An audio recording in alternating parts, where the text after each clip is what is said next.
Reborn of heartless billionaire episode 17। अमानत की बात सुनकर अस्तित्व ने कहा, अच्छा तो तुम मेरी आवाज सुनती हो।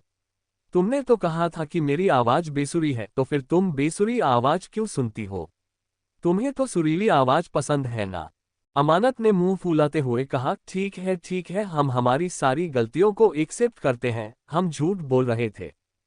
हम झूठे हैं, हम झूठे हैं, हम झूठे हैं। हम सच कह रहे हैं, तुम्हारी आवाज सबसे सुंदर है, सबसे सुंदर है, सुपरस्टार की आवाज से भी ज्यादा सुंदर। और हमने उनके गाने से ज्यादा तुम्हारे गाने को एंजॉय किया। जब तुम गाना गाते हो तो हमारी धड़कन बढ़ जाती है। हमें नहीं पता हम तुमसे प्यार करते हैं या नहीं। बस हमें इतना पता है कि हमें तुम पसंद हो और हम तुम्हारे साथ रहना चाहते हैं। अगर फ्यूचर में हम तुम्हें इसी तरह से पसंद आते रहे और हमें तुम पसंद आते रहे तो हम तुमसे ही शादी करेंगे। अमानत का इनडायरेक्ट कन्फेशन सुनकर अस्तित्व चुप हो गया। वो मुस्कुराते हुए चांद की तरफ देख रहा था। उसे कुछ ना बोलते हुए देखकर अमानत ने गुस्से से पैर पटकते हुए कहा, तुम्हें सुनाई नहीं देता क्या मिस्टर अस्तित्व शेखावत, या फिर सुनकर भी अनजान बनना चाहते हो? कितना परेशान कर दिया है तुमने हमें कुछ दिनों में। तुम ना बहुत ज्यादा बुरे हो। बहुत ज्यादा दिल करता है कि तुम्हारा सर फोड़ दे। अमानत की बात सुनकर अस्तित्व ने धीमी आवाज में कहा, सुनो ना। अस्तित्व की मीठी सी आवाज सुनकर अमानत चुप हो गई। उसने अपने दिल पर हाथ रख लिया। उसकी धड़कनें सिर्फ सुनो ना सुनकर धड़कने लगी थी। उसने अपने निचले होंठ को चबाते हुए कहा, सुनाओ। अस्तित्व ने बेहद प्यारी सी आवाज में कहा, आई लव यू। अस्तित्व के मुंह से आई लव यू सुनकर अमानत अपने निचले होंठ को चबाने लगी। उसने धीरे से कहा, ठीक है। अस्तित्व ने थोड़ी गुस्से भरी आवाज में कहा, अभी तो कहा कि तुम मुझसे प्यार करती हो, तो जब मैंने आई लव यू कहा तो आई लव यू में थैंक यू कौन कहता है? अगर तुम मुझे आई लव यू कहोगी और मैं बदले में तुम्हें थैंक यू कहूंगा तो तुम्हें कैसा लगेगा? जरा बताओ मुझे। अस्तित्व की बात सुनकर अमानत ने अपने निचले होंठ को चबाते हुए कहा, तो हम क्या कहें? हमें नहीं समझ आ रहा कि हमें क्या कहना चाहिए। और हमने कहा था कि हमें नहीं पता कि प्यार है या नहीं। हमने ये कहा था कि हमें लगता है कि हम तुम्हें पसंद करते हैं, बस तो अब तुम उसे प्यार समझ रहे हो तो हम क्या करें? अस्तित्व ने अमानत की बात सुनकर गहरी सांस लेते हुए कहा, ठीक है, आज के बाद मैं तुम्हें आई लव यू कभी नहीं कहूंगा क्योंकि तुम मेरे आई लव यू को डिजर्व ही नहीं करती। मैं भी अब यही कहूंगा कि शायद तुम मुझे पसंद हो। शायद का मतलब होता है कि ना घर का ना घाट का, समझ गई तुम? इसका मतलब मुझे कोई और भी पसंद आ सकता है, ये होता है। शायद मैं कमिटमेंट नहीं होती। जब तुम मुझे कमिटमेंट नहीं दे सकती तो मैं भी तुम्हें कमिटमेंट नहीं दूंगा। अस्तित्व की बात सुनकर अमानत ने मुंह फुलाते हुए कहा, अरे यार, तुम चाहते क्या हो? बताओ, तुम जो कहोगे हम करेंगे और किसी और लड़की को देखना मत। अगर देखोगे तो हम तुम्हारा खून कर देंगे। अगर हमने तुम्हारा खून कर दिया तो फिर हम जेल चले जाएंगे। हालांकि हमारे डैडी और हमारे भाई हमें बचा लेंगे, पर फिर भी हमें जेल नहीं जाना है। अमानत की बात सुनकर अस्तित्व ने कहा, रुको। कहते हुए उसने कॉल कट कर दिया। अमानत ने जैसे ही देखा कि अस्तित्व ने उसका कॉल कट कर दिया है, वो गुस्से से चिल्लाने ही वाली थी कि उतने में ही अस्तित्व का वीडियो कॉल उसे आता हुआ नजर आया। वीडियो कॉल देखकर अमानत ने एक नज़र खुद की तरफ देखा और दौड़ते हुए मिरर के पास आ गई। उसने जल्दी से अपने बालों को संवारा और होठों पर लिपस्टिक लगाकर जल्दी से अपने कपड़ों को सही किया। वो घर में बिल्कुल भिखारी वाले बुक में रहती थी। उसे अपने लुक्स को लेकर कभी कोई इनसिक्योरिटी महसूस नहीं होती थी। इनफैक्ट उसे फर्क नहीं पड़ता था कि कौन उसे किस तरह से देखता है। वो तो बस खुद में मस्त रहती थी, पर आज पहली बार उसने खुद को सही करने की जहमत उठाई थी। उसने जल्दी से कॉल उठाया। उसके कॉल उठाते ही दूसरी तरफ से अस्तित्व ने हंसते हुए कहा, मेकअप कर रही थी। अस्तित्व की बात सुनकर अमानत ने नजर चुराते हुए कहा, हम क्यों मेकअप करेंगे? हमें कौन सी जरूरत पड़ गई? हम बस देख रहे थे कि कहीं भाई यहाँ पर आसपास तो नहीं है। बड़े आए, तुम्हें क्यों लगता है कि हम तुम्हारे लिए मेकअप करेंगे? अमानत की बात सुनकर अस्तित्व ने टेढ़ी मुस्कुराहट के साथ कहा, अच्छा, अगर मेकअप नहीं किया तो तुम्हारे होठों पर लिपस्टिक नजर क्यों आ रही है? अस्तित्व की बात सुनकर अमानत की आंखें बड़ी बड़ी हो गई। अस्तित्व ने मुस्कुराते हुए कहा, कॉलेज आती हो तो आधे घंटे में तुम्हारी लिपस्टिक मिट जाती है। बार बार अपने होठों को चबा चबाकर लिपस्टिक को खत्म कर लेती हो और घर पर हो तो लिपस्टिक लगाकर बैठी हो। क्या मैं तुम्हें इतना बड़ा इडियट दिखता हूँ? मेरा नाम अस्तित्व शेखावत है। मुझे अच्छे से पता है कि कौन किस वक्त क्या कर रहा होता है। वैसे एक बात बताऊं, तुम्हें मेकअप करने की सच में जरूरत नहीं है। तुम नेचुरली इतनी ब्यूटीफुल हो कि अगर तुम ना भी मेकअप करो तो भी बहुत खूबसूरत लगोगी। इनफैक्ट मुझे तुम्हारे लिप्स पर लिपस्टिक पसंद नहीं है, क्यों बताओ।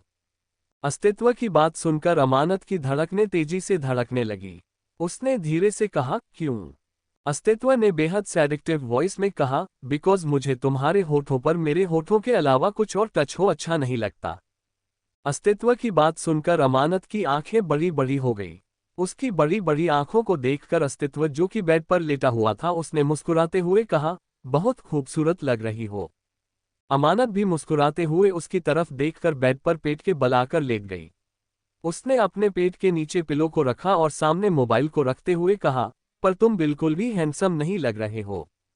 अस्तित्व ने मुस्कुराहट के साथ कहा, ठीक है, मैं अभी एक शर्टलेस फोटो अपनी इंस्टाग्राम प्रोफाइल पर अपलोड कर देता हूं, उसके बाद देखता हूं कि मैं हैंडसम हूं या नहीं। अस्तित्व की बात सुनकर अमानत ने उसे उंगली दिखाते हुए कहा, हिम्मत भी मत करना वरना दांत तोड़ देंगे तुम्हारे।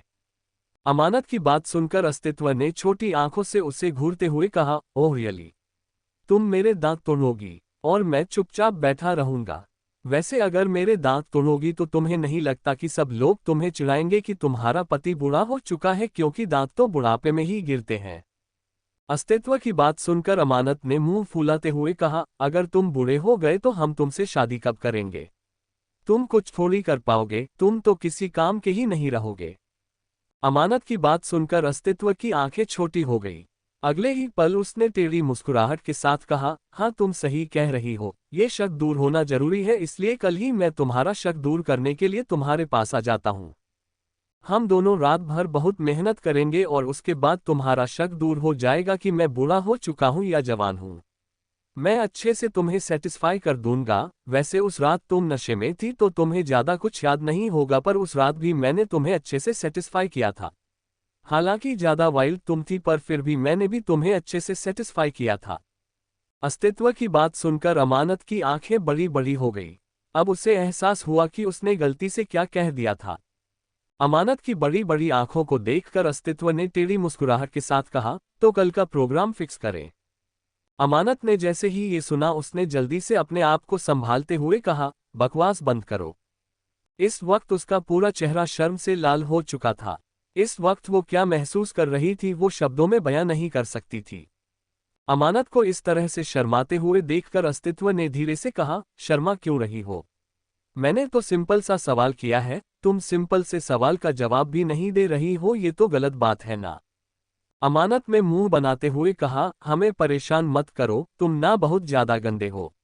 बहुत ज्यादा गंदे? तुम्हारे मम्मी पापा ने तुम्हें कुछ नहीं सिखाया गंदे लड़के। हमें तुमसे बात नहीं करनी है, गुड नाइट। कहते हुए अमानत में कॉल कट किया और अपने दोनों हाथों को अपने चेहरे पर रखकर गहरी गहरी सांस लेने लगी। उसका चेहरा खून की तरह लाल हो गया था और इस वक्त उसके पेट में तितलियां उड़ रही थी। उसने खुद से कहा, ओ माय गॉड, ये कितना ज्यादा बेशर्म है। सच में तुम बहुत ज्यादा बेशर्म हो लंगूर। हम तुमसे बात ही नहीं करेंगे। कहते हुए अमानत अपने नाखून चबाने लगी। वहीं दूसरी तरफ अस्तित्व अपने बेड पर लेटकर जोर से हंस रहा था। उसने हंसते हुए कहा, मुझे पता है सिली गर्ल, इस वक्त तुम शर्मा रही हो, तुम्हें शर्माते हुए देखना चाहता हूं मैं, पर मुझे पता है कि तुम इतनी आसानी से मेरे हाथ तो नहीं आओगी। कोई बात नहीं, एक दिन तुम्हें रंगे हाथों पकड़ लूंगा। कहते हुए अस्तित्व अपनी आंखों को बंद करके मुस्कुराते हुए बेड पर यहां से वहां घूमने लगा। इस वक्त वो खुद भी बहुत ज्यादा खुश था। हालांकि उसे खुश होना नॉर्मल तरीके से, नॉर्मल लोगों की तरह अपने इमोशंस को एक्सप्रेस करना नहीं पसंद था, पर जब से अमानत उसकी लाइफ में आई थी उसकी लाइफ पूरी तरह से चेंज हो गई थी। उसे एक अलग ही खुशी महसूस होती थी जो कि वो शब्दों में बयां नहीं कर सकता था। उसने खुद से कहा, मेरे प्यारे साले साहब ने मुझे 15 दिन का वक्त दिया था और अब मेरे पास सिर्फ 13 दिन बचे हैं। 13 दिन के अंदर अंदर तुम्हें सब कुछ याद करना ही होगा सिली गर्ल, वरना तुम्हारा भाई मुझे तुमसे दूर करने की हर मुमकिन कोशिश करेगा। पर अस्तित्व शेखावत तुमसे दूर नहीं जा सकता, कभी भी नहीं। जब तक जिंदा है तब तक तो नहीं, जब तक मेरी जान है तब तक मैं तुमसे दूर नहीं जाऊंगा, चाहे फिर कुछ भी क्यों ना हो जाए। कहते हुए अस्तित्व मुस्कुराने लगा। कुछ ही देर में उसकी आंख लग गई। वही अमानत अपने बेड पर करवटें ले रही थी। अस्तित्व की बातों को याद कर करके उसके पेट में तितलियां उड़ रही थी। उसने खुद से कहा, ये लंगूर कितना ज्यादा बेशर्म है, उसकी बातों को याद कर करके हम क्यों शर्मा रहे हैं। हमें नहीं शर्माना है, हम शर्माने वालों में से नहीं है, हम तो बेशर्म है। कहते हुए वो खुद से ही बात करने लगी। उसने खुद से कहा, गॉड प्लीज हमारे साथ कुछ तो प्रॉब्लम है। इसने हम पर काला जादू किया है, हमें पक्का यकीन हो गया है, हम काला जादू कैसे हटाए, बताओ ना भगवान जी। कहते हुए अमानत करवटें बदलने लगी। आखिर में जैसे तैसे काफी देर तक करवटें बदलने के बाद फाइनली उसकी भी आंख लग गई और वो भी नींद के आगोश में चली गई। आधी रात का वक्त, एक लग्जरियस कार राठौर मैंशन के सामने आकर रुकी। कार का दरवाजा खुला और एक 50 साल का आदमी अपनी गोद में एक खूबसूरत सी औरत को लेकर बाहर आया। उसने राठौर मैंशन की तरफ देखते हुए कहा, अथर्व राठौर इज बैक। कहते हुए वो आदमी, जो कि कोई और नहीं अथर्व था, मन्नत को अपनी गोद में लेकर मैंशन के अंदर आ गया। उसने आने से पहले किसी को भी इन्फॉर्म नहीं किया था। वो मन्नत को लेकर सीधा ऊपर अपने रूम में आ गया। मन्नत हल्की नींद में थी। उसने अथर्व की तरफ देखकर नींद भरी आवाज में कहा, डेविल क्या कर रहे हो आप? इतनी रात को आना जरूरी था क्या? हमें नींद आ रही है, इतनी रात को आने की वजह से हम अमानत और अबीर दोनों से नहीं मिल पाएंगे। सुबह देखना आपकी प्रिंसेस मुंह फुला लेगी और आप सारा का सारा इल्जाम हम पर डाल दोगे कि हमने आधी रात को आने के लिए कहा था। मन्नत की बात सुनकर अथर्व ने उसके माथे को चूमते हुए कहा, कुछ नहीं होगा, आप सो जाए मन्नत। कहते हुए अथर्व ने मन्नत को बेड पर लिटाया और खुद बाथरूम में फ्रेश होने के लिए चला गया। मन्नत कुछ ज्यादा ही नींद में थी, जिस वजह से उसने अथर्व की बात पर ध्यान नहीं दिया और पिलो को गले लगा कर सुकून से सो गई। अथर्व कुछ देर बाद फ्रेश होकर बाहर आ चुका था। उसने एक नज़र बेड पर सो रही मन्नत की तरफ देखा और अपना मोबाइल लेकर बालकनी में आ गया। बालकनी में आकर उसने आसमान की तरफ देखते हुए कहा, जो कुछ भी बिखरा हुआ है अब उसे समेटने का वक्त आ गया है। कहते हुए अथर्व अपने मोबाइल में अस्तित्व की तस्वीर को देखने लगा। उसने अस्तित्व की तस्वीर पर हाथ फेरते हुए कहा, मुझे अच्छे से पता है कि तुम्हारी लाइफ का क्या मकसद है और क्या नहीं। ये भी पता है कि तुम क्या करना चाहते हो और क्या नहीं।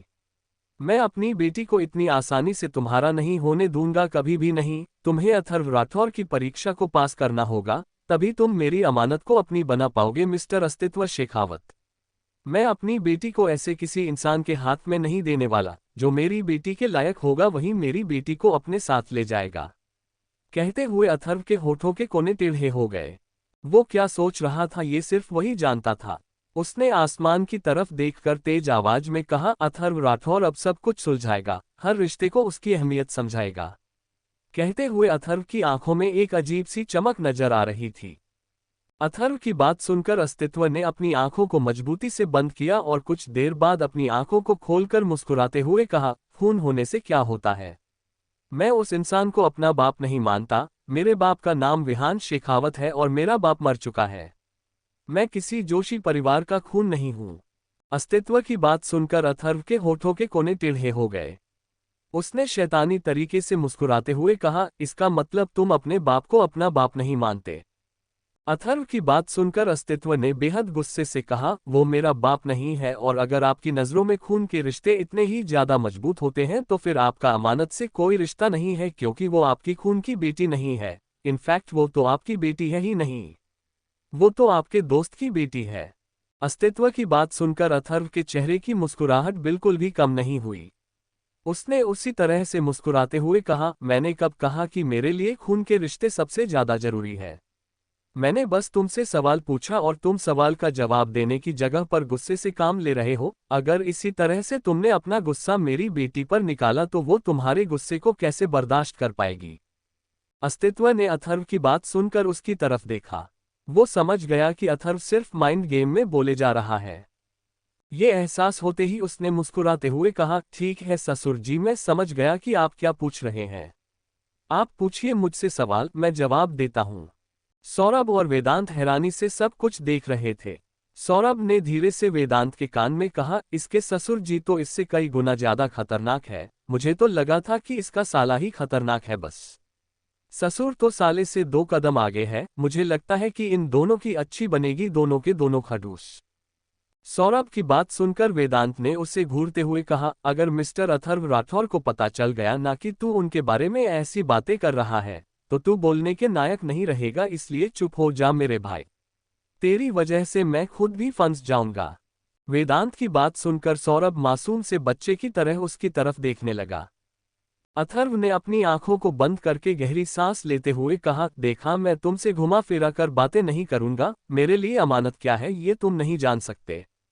अमानत मेरे दोस्त की आखिरी निशानी है, मेरी मन्नत की दोस्त की आखिरी निशानी है। उसके पेरेंट्स ने मरने से पहले उसे हमारे हाथ में दिया था अमानत के तौर पर, और हमने तब से उसे अपनी बेटी माना है। हमने जितना प्यार अपने बेटे अबीर को किया है उतना ही प्यार अमानत को किया है। इनफैक्ट उससे कई गुना ज्यादा प्यार अमानत को किया है। अमानत नहीं जानती कि वो हमारी बेटी नहीं है, और हम ये बात उसे बताना भी नहीं चाहते। हम उसे ये कभी महसूस नहीं होने देना चाहता कि उसके पेरेंट्स इस दुनिया में नहीं है। अस्तित्व चुपचाप अथर्व की बातें सुन रहा था। अधिराज शेखावत भी चुपचाप अथर्व की बातें सुन रहे थे। उन्होंने एक बार भी बीच में बोलना जरूरी नहीं समझा। अथर्व ने अपनी बात कंप्लीट करने के बाद अस्तित्व की तरफ देखते हुए कहा, अगर तुम्हें पता होगा तो राघव जोशी हमारे लिए कितना ज्यादा खतरनाक साबित हुआ था ये तुम्हें भी पता होगा। मैं जानता हूं कि उसने तुम्हारी मां के साथ भी गलत किया है। इनफैक्ट तुम एक जबरदस्ती। कहते हुए अथर्व चुप हो गया। उसकी बात को सुनकर अस्तित्व ने अपनी आंखों को मजबूती से बंद करके धीमी आवाज में कहा, मैं अच्छे से जानता हूं कि मैं एक जबरदस्ती की निशानी हूं, और मुझे इस बात से कोई फर्क नहीं पड़ता। मेरी मां के साथ जो कुछ भी हुआ उस इंसान ने किया, इसमें मेरी कोई गलती नहीं थी, और जो प्यार मुझे मेरी मां ने दिया उसके बाद मैं अपनी मां को भी कुछ नहीं कहूंगा। भले मैं एक जबरदस्ती की निशानी था, पर मेरी मां ने मुझे अपनी जिंदगी माना। उन्होंने मुझे उतना प्यार दिया जितना मुझे मिलना चाहिए था। अथर्व ने अस्तित्व की तरफ देखते हुए कहा, मैं तुमसे बस इतना कहना चाहूंगा कि मेरे लिए मेरी बेटी बहुत जरूरी है। अगर तुम सच में उसके लिए कुछ महसूस करते हो तो ही उसके आसपास मंडराना। अगर तुम्हारी वजह से उसका दिल टूटा तो मैं तुम्हारी ऐसी हालत करूंगा तुम जिंदा तो रहोगे पर मौत की भीख मांगोगे। कहते हुए अथर्व अपनी जगह से उठकर खड़ा हो गया। अथर्व की बात सुनकर अस्तित्व भी अपनी जगह से उठकर खड़ा हो गया। उसने अथर्व की तरफ देखते हुए कहा, मोहब्बत है वो मेरी, और मैं अपनी मोहब्बत को कभी तकलीफ नहीं दूंगा, कभी भी नहीं, चाहे फिर इसके लिए मुझे अपनी जान क्यों ना देनी पड़े। अथर्व की बात सुनकर अस्तित्व ने बिना एक पल का इंतजार किए खुलेआम अपनी मोहब्बत का इजहार कर दिया था। वैसे भी अधिराज जी सौरभ वेदांत पहले से जानते थे कि वो अमानत से कितना प्यार करता है, और अथर्व भी जरूरी ये बात जानता ही होगा। उसकी बात सुनकर अथर्व ने टेढ़ी मुस्कुराहट के साथ कहा, सिर्फ ये कहना कि मैं प्यार करता हूँ प्यार नहीं होता, बल्कि प्यार को साबित करना होता है। जब साबित करोगे तब कहना कि तुम मेरी बेटी से प्यार करते हो। कहते हुए अथर्व वहां से जाने लगा। उसने एक जगह पर रुककर पीछे पलटकर उसकी तरफ देखते हुए कहा, मेरी बेटी तुमसे प्यार करती है या नहीं ये मुझे नहीं पता, पर मेरी बेटी के दिल में तुम हो, और जो मेरी बेटी के दिल में है मैं उसे कभी अपनी बेटी के दिल से निकालने की कोशिश नहीं करूंगा, क्योंकि प्यार वो खूबसूरत एहसास है जो हर किसी को नसीब नहीं होता। बस इतना पता है कि अगर प्यार गलत इंसान से हो जाए तो जिंदगी बर्बाद हो जाती है, और मैं बस अपनी बेटी की जिंदगी बर्बाद नहीं होने देना चाहता। कहते हुए अथर्व वहां से चला गया।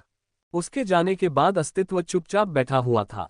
वेदांत और सौरभ जल्दी से अस्तित्व के पास आ गए। वो जानते थे कि राघव जोशी का नाम सुनकर और जबरदस्ती वाली बात सुनकर अस्तित्व को गुस्सा तो आया होगा, पर अथर्व को अपने सामने देखकर उसने अपने गुस्से को कंट्रोल किया होगा। उन दोनों ने एक साथ कहा, तुम ठीक हो। उन दोनों की बात सुनकर उसने अपना चेहरा ऊपर उठाते हुए कहा, मुझे क्या होगा, मैं बिल्कुल ठीक हूं। उसकी बात सुनकर अभिराज जी ने उसके कंधे पर हाथ रखते हुए कहा, अथर्व राठौर जितना सिंपल दिखता है वो उतना सिंपल इंसान नहीं है। उसने आज तक काफी लोगों की जिंदगी बर्बाद की है। जितना मैं जानता हूं वो अपने परिवार के लिए किसी भी हद तक जा सकता है। हालांकि मैं जानता हूं कि तुम अमानत के लिए क्या फील करते हो, पर फिर भी मैं यही कहूंगा कि तुम जब तक अमानत के लिए सीरियस नहीं हो जाते तब तक उसके करीब मत जाना, वरना अथर्व राठौर सच में सब कुछ तबाह कर देगा। अपने नानाजी की बात सुनकर अस्तित्व ने गुस्से से कहा, आपको क्या लगता है नानू कि मैं टाइम पास के लिए अमानत के पास जा रहा हूं? बरसों से मैं विदेश में था, हजारों खूबसूरत लड़कियां मेरे पास आती थी, पर उनमें से किसी को देखकर मुझे कभी कुछ महसूस नहीं हुआ, क्योंकि मेरे दिल में हमेशा से मेरी सिलीगल थी। हमेशा से मैं बस उसके बारे में सोचता था, हर वक्त हर पल बस मैंने उसे ही याद किया है। उसके अलावा कभी किसी लड़की को अपनी जिंदगी में जगह नहीं दी और मरते दम तक नहीं दूंगा, चाहे कुछ भी क्यों ना हो जाए। अस्तित्व शेखावत की जिंदगी सिर्फ अमानत राठौर के नाम है, सिर्फ अमानत राठौर के नाम। अस्तित्व की बात सुनकर सौरभ ने खुशी भरी आवाज में कहा, हमारा अस्तित्व तो मजनू बन गया मजनू। वैसे आज तेरी लैला कॉलेज में तुझे ढूंढ रही होगी, क्योंकि हम तो कॉलेज गए नहीं और तेरी लैला भी। कहते हुए उसने वेदांत की तरफ देखा और फिर मासूम सा चेहरा बनाते हुए कहा, मुझे तो कोई ढूंढ ही नहीं रही होगी। ढूंढ रही होगी? वैसे भी कॉलेज की बाकी लड़कियां तो मुझ पर ही फिदा है, तुम दोनों को तो वो ऐसे ही देखती हैं। कहते हुए सौरभ मुंह बनाकर उन दोनों को देखने लगा। उन दोनों ने एक नज़र घूरकर उसे देखा और चुपचाप अपना सर हिला दिया। कॉलेज में लंच ब्रेक हो चुका था और सुमन और अमानत कैंटीन में चुपचाप बैठी हुई थी। अमानत का चेहरा लटका हुआ था। उसने मुंह बनाते हुए कहा, अगर कॉलेज नहीं आने वाला था तो क्या हमें बता नहीं सकता था? क्या एक बॉयफ्रेंड का इतना भी फर्ज नहीं होता कि वो अपनी गर्लफ्रेंड को बता दे कि आज वो कॉलेज नहीं आने वाला है? अमानत की बात सुनकर सुमन ने मुंह बनाते हुए कहा, बिल्कुल होता है। ये भी बताना चाहिए कि उसने कब खाना खाया, कितनी बार खाना खाया, क्या खाना खाया। सब कुछ बताना चाहिए। एक बॉयफ्रेंड को उनको अपनी सारी बातें बतानी चाहिए। जो बॉयफ्रेंड अपनी गर्लफ्रेंड को अपनी सारी बातें बताता है वही असली बॉयफ्रेंड होता है। सुमन की बात सुनकर अमानत ने मुंह बनाते हुए कहा, पर उसने तो हमें कुछ नहीं बताया, अब हम क्या करें? हमें तो कुछ समझ नहीं आ रहा है, हमारा दिल भी नहीं लग रहा है। अमानत ने इतना कहा ही था कि उससे किसी की आवाज सुनाई दी। दिल कैसे लगेगा मैडम जी? दिल तो आपका हमारे पास है। अमानत ने अपना चेहरा ऊपर उठाकर देखा तो उसका ध्यान लक्ष्य पर गया, जो कि उसे ही देख रहा था। लक्ष्य को देखते ही अमानत के चेहरे पर गुस्सा नजर आने लगा। उसने गुस्से से कहा, चमगादड़ के बच्चे, तुम यहाँ पर क्या कर रहे हो? अमानत के मुंह से खुद के लिए चमगादड़ के बच्चे सुनकर लक्ष्य के चेहरे पर गुस्सा नजर आने लगा, पर अगले ही पल उसने अपने चेहरे पर मुस्कुराहट लाते हुए कहा, क्या कर रहे हो से क्या मतलब है? आपको देखने के लिए आया था। जब इतनी खूबसूरत हसीना कैंटीन में घूम रही हो तो इंसान यहाँ पर क्यों आएगा? इस खूबसूरत सी हसीना को देखने के लिए ही आएगा। उसकी बात सुनकर अमानत ने अजीब सा मुंह बनाते हुए कहा, तुम्हारे जैसे कीचड़ इंसान के मुंह से इतनी झूठी तारीफ सुनकर हमें बहुत अजीब सा लग रहा है। तुम्हारी वजह से हमारी कमर टूट गई और अब यहाँ पर नकली तारीफ करने के लिए आए हो। कौन सा काम है जरा बताओ। अगर तुम हमें परेशान करने के लिए आए हो तो सच सच बता रहे हैं, सोचना भी मत, क्योंकि अगर हमने हमारे डैडी को बता दिया ना तो तुम कहाँ चले जाओगे तुम्हें पता भी नहीं चलेगा। तुम्हारा परिवार कैसे बर्बाद हो जाएगा तुम्हें पता भी नहीं चलेगा। अब हम ये नहीं बताएंगे कि हमारे डैडी कौन है। तुम्हें जो समझना है तुम समझ सकते हो, बस तुम्हारी भलाई के लिए बता रहे हैं, चुपचाप यहाँ से दफा हो जाओ। अमानत की बात सुनकर लक्ष्य ने उसके बगल में रखी हुई कुर्सी पर बैठते हुए कहा, अच्छा मैडम जी, क्या वो डैडी है आपके जो उस दिन आपके लिए लड़ रहे थे? मुझे नहीं पता था कि इतने जवान हैं आपके डैडी। आपकी माँ काफी ज्यादा शौकीन लगती है। अमानत ने जैसे ही ये सुना उसकी आंखें गुस्से से लाल हो गई। उसने चिल्लाते हुए कहा, अपनी माँ के बारे में करो घटिया बात। हमारी माँ के बारे में अगर ऐसी घटिया बात कही ना तो सच में हमारे डैडी तो तुम्हें जिंदा नहीं छोड़ेंगे। पर हम भी तुम्हें जिंदा नहीं छोड़ेंगे। समझते क्या हो खुद को घटिया इंसान? तुम्हारे माँ बाप ने तुम्हें बिल्कुल भी संस्कार नहीं दिए। अमानत के चिल्लाने की आवाज सुनकर कैंटीन में मौजूद सभी लोग उन लोगों की तरफ देखने लगे। लक्ष्य ने चिल्लाते हुए कहा, औकात में रहकर बात कर। तेरी औकात नहीं है कि तू लक्ष्य सिंघानिया के सामने बात कर सके। सुमन ने जैसे ही ये सुना उसने लक्ष्य के मुंह पर एक जोरदार मुक्का मारते हुए कहा, अबे नाली के कीड़े, तू होता कौन है अमानत को ये सुनाने वाला? तेरी क्या औकात है? अमानत जो कि गुस्से से लक्ष्य पर चिल्ला रही थी, लक्ष्य का ध्यान भी उसकी तरफ था। जिस वजह से सुमन ने अचानक से उसके मुंह पर मुक्का मार दिया तो लक्ष्य खुद को संभाल नहीं पाया और कुर्सी से मुंह के बल नीचे गिर गया। उसके नीचे गिरते ही अमानत गुस्से से उठकर खड़ी हो गई। उसने अपनी सैंडल को निकालकर लक्ष्य के ऊपर मारते हुए कहा, अगली बार से अगर हमारी मम्मा के बारे में घटिया बात कही तो सच में तुम्हारी जान ले लेंगे। सुमन ने अमानत के हाथ को पकड़ते हुए कहा, चल, इस घटिया इंसान को इस तरह से मुंह लगाने से हम ही घटिया हो जाएंगे। कहते हुए सुमन अमानत का हाथ पकड़कर वहां से लेकर जाने लगी। वो दोनों एक कदम भी आगे बढ़ पाती इससे पहले ही पीछे से लक्ष्य ने चिल्लाते हुए कहा, अगर एक बाप की औलाद हो तो वहीं पर रुको। लक्ष्य की आवाज सुनकर उन दोनों ने गुस्से से पलटकर उसकी तरफ देखा और अपनी जगह पर ही खड़ी हो गई। लक्ष्य भी अपनी जगह पर गुस्से से खड़ा हो गया और उन दोनों की तरफ अपने कदम बढ़ाने लगा। उसने अमानत और सुमन के पास आते हुए कहा, बहुत शौक है ना दूसरों की बेइज्जती करने का। अब देखना कि बेइज्जती होती क्या है। तुम दोनों को अगर मैंने खून के आंसू रोने पर मजबूर ना कर दिया तो मेरा नाम भी लक्ष्य सिंघानिया नहीं। सिंघानिया परिवार का इकलौता वारिस हूं, मेरा परिवार मेरे लिए कुछ भी करेगा। उसकी बात सुनकर अमानत ने अपने दोनों हाथ सीने पर बांधते हुए कहा, और हम भी हमारे परिवार की राजकुमारी है। जो कोई भी हमारे साथ कुछ करेगा ना हमारे डैडी उसका ऊपर का टिकट कटवा देंगे और लगता है कि तुम्हारा ऊपर का टिकट बहुत जल्दी कटने वाला है। रिप इन एडवांस, मरने के लिए तैयार हो जाओ मिस्टर चमगादड़। कहते हुए अमानत उल्टी जैसा मुंह बनाकर वहां से जाने लगी। तभी पीछे से लक्ष्य ने उसकी ड्रेस की जिप को पकड़ते हुए कहा, ऐसे कैसे। अमानत ने जैसे ही लक्ष्य का हाथ वहां पर महसूस किया, उसकी आंखें गुस्से और घबराहट से बड़ी हो गई। अमानत जो कि पलट कर जाने वाली थी, जैसे ही उसने लक्ष्य के हाथों की पकड़ अपनी ड्रेस की जिप पर महसूस की, उसकी आंखें बड़ी बड़ी हो गई। उसके साथ ही सुमन चल रही थी। अमानत को अचानक से रुकते हुए देखकर सुमन ने कहा, व्हाट हैपेंड अमानत। सुमन की बात सुनकर अमानत ने कहा, वो हमारी ड्रेस। उसने इतना कहा ही था कि सुमन पीछे पलट कर देखा तो पीछे लक्ष्य के हाथों को देखकर उसकी आंखें गुस्से से लाल हो गई। अगले ही बार उसने चिल्लाते हुए कहा, कमीने। कहते हुए सुमन ने पूरी ताकत लगाकर अपने पैरों को लक्ष्य की टांगों के बीच में दे मारा। लक्ष्य, जिसे शायद पहले ही अंदाजा हो गया था, वो सुमन के पैर लगाने से पहले ही पीछे हट गया, वरना अब तक वो घुटनों के बल जमीन पर पड़ा होता। सुमन ने चिल्लाते हुए कहा, तेरी ऐसी की तैसी। कहते हुए सुमन लक्ष्य के पास आ गई। सुमन लक्ष्य को मार पाती इससे पहले ही पीछे से किसी ने सुमन को पकड़ते हुए कहा, बहुत हाथ चलते हैं ना तेरे। सुमन ने गुस्से से पीछे पलट कर देखा तो पीछे दो लड़कियों ने उसे पकड़ा हुआ था। सुमन ने पूरी ताकत लगाकर उन्हें धक्का दिया। अमानत ने पीछे पलटकर लक्ष्य के मुंह को पकड़कर चिल्लाते हुए कहा, कमीने। कहते हुए अमानत उसके चेहरे पर अपने नाखून मारने लगी।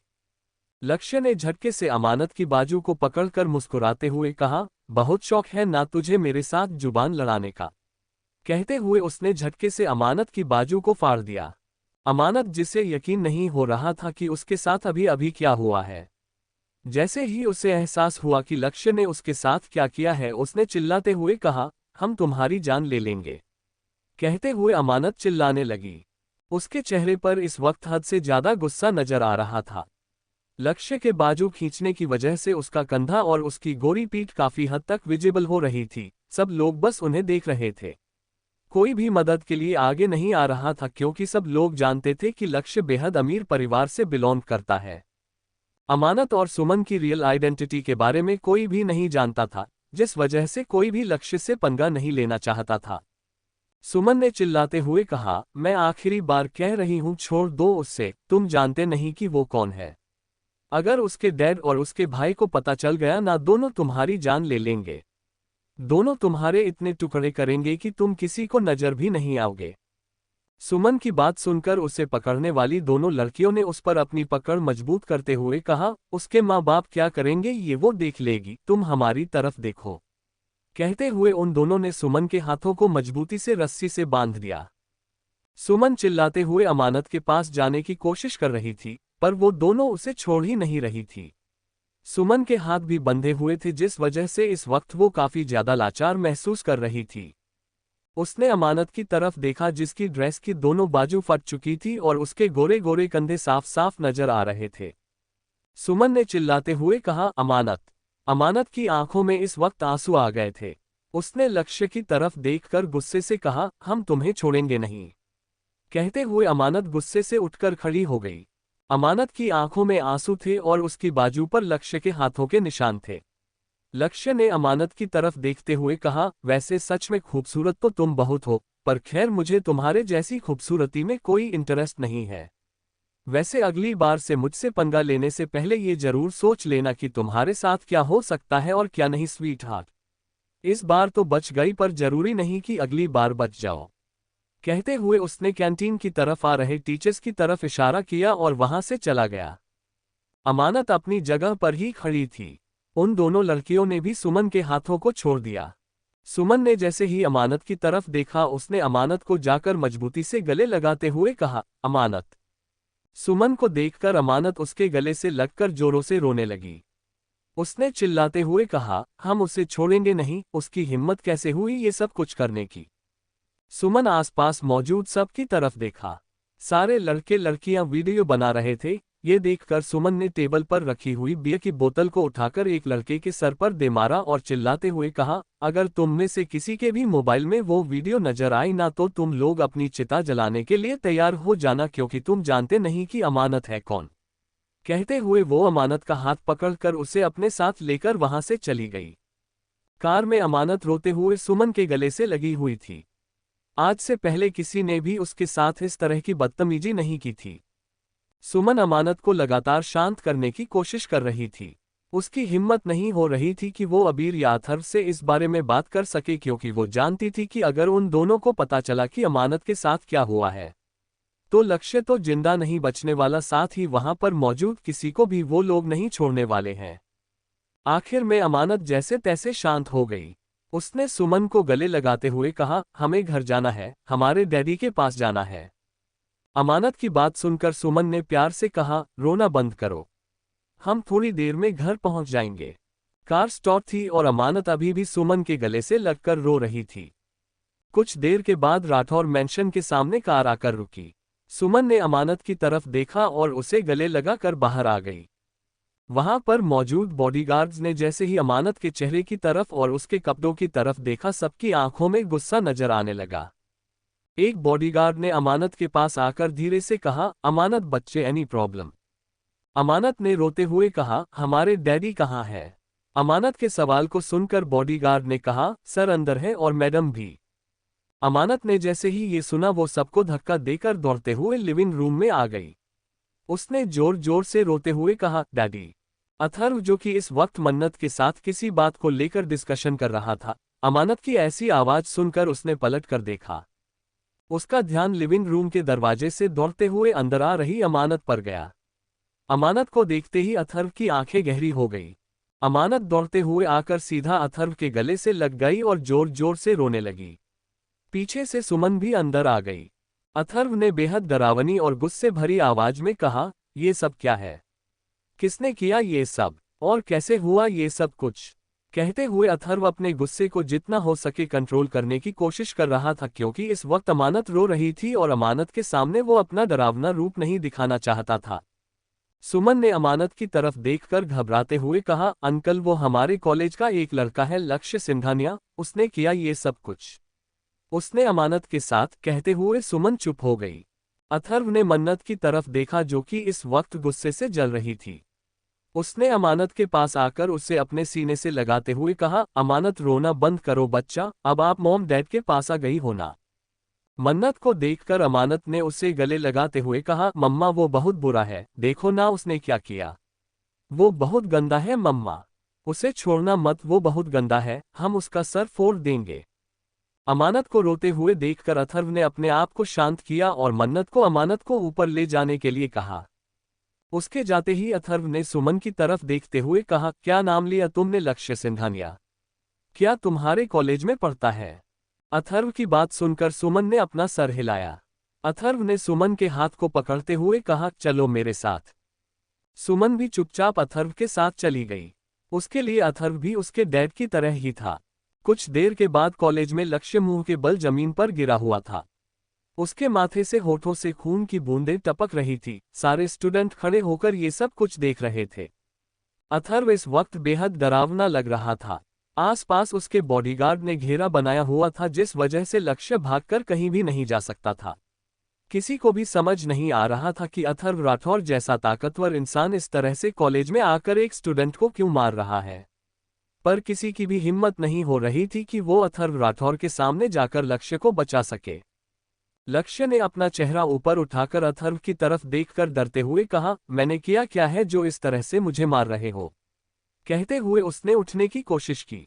वो उठ पाता इससे पहले ही सुमन ने लक्ष्य के पास आकर उसके बालों को पकड़कर जोर से उसका सर जमीन पर पटकते हुए कहा, तूने किया क्या है? तुझे बहुत जल्दी पता चल जाएगा अंकल, इसने ही अमानत के साथ बदतमीजी की थी और ये उसे हमेशा परेशान करता है। सुमन की बात सुनकर अथर्व की आंखें और भी ज्यादा डरावनी हो गई।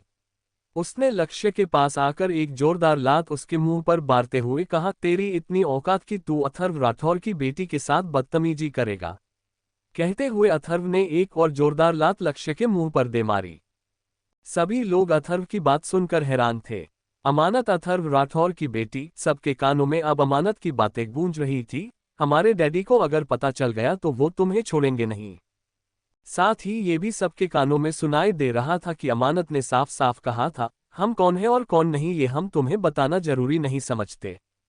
सबको ये भी याद आ रहा था कि अमानत का सरनेम भी राठौर है और आज तक अमानत के पेरेंट्स को किसी ने नहीं देखा था। सबको यही लगता था कि वो एक मिडिल क्लास फैमिली से बिलोंग करती होगी। अथर्व की बात सुनकर लक्ष्य की भी सिटी पिट्टी गुल हो चुकी थी। उसकी आंखों से लगातार आंसू निकल रहे थे और वो अपने दोनों हाथ जोड़कर बैठा हुआ था। उसने रोते हुए कहा, प्लीज मुझे माफ कर दीजिए, प्लीज मैं अगली बार से ऐसा कुछ नहीं करूंगा। प्लीज मुझे छोड़ दीजिए, मैं अगली बार से कभी उसके रास्ते में नहीं आऊंगा, कभी उसे कुछ नहीं कहूंगा, कभी कुछ नहीं करूंगा, प्लीज मुझे छोड़ दीजिए। उसके रोने का अथर्व पर कोई असर नहीं हो रहा था। वो लगातार उसे कुत्तों की तरह मार रहा था। अथर्व की आंखों के सामने अमानत का आंसुओं से भीगा हुआ चेहरा और उसकी ड्रेस की फटी हुई बाजू घूम रही थी। भले ही वो उसकी असली बेटी नहीं थी, पर उसने कभी भी अबीर और अमानत में फर्क नहीं किया था। वो उसके दोस्त की बेटी थी, पर उसने उसे अपनी बेटी की तरह पाला था, उसे अपनी बेटी की तरह प्यार किया था और इस इंसान ने उसकी बेटी को रुलाने की हिम्मत की थी। इस इंसान ने उसकी बेटी के साथ बदतमीजी करने की हिम्मत की थी। ऐसे में अथर्व उसे कैसे छोड़ सकता था। सुमन भी इस वक्त काफी खुश लग रही थी। उसने खुद से कहा, मैं तो चाहती हूं कि अंकल इस कमीने का काम तमाम कर दे, मैं तो चाहती हूं कि अंकल इसकी गर्दन काट दे। सुमन इस वक्त खुद भी बेहद डरावनी लग रही थी। उसकी आंखें अंगारे उगल रही थी।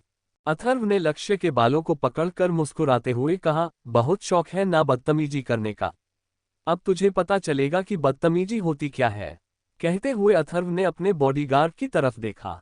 कुछ देर बाद लक्ष्य सिर्फ अपने अंडरगारमेंट्स में मौजूद था और उसे जंजीरों से बांधा गया था। सारे स्टूडेंट उस पर अंडा सड़े टमाटर मार कर फेंक रहे थे।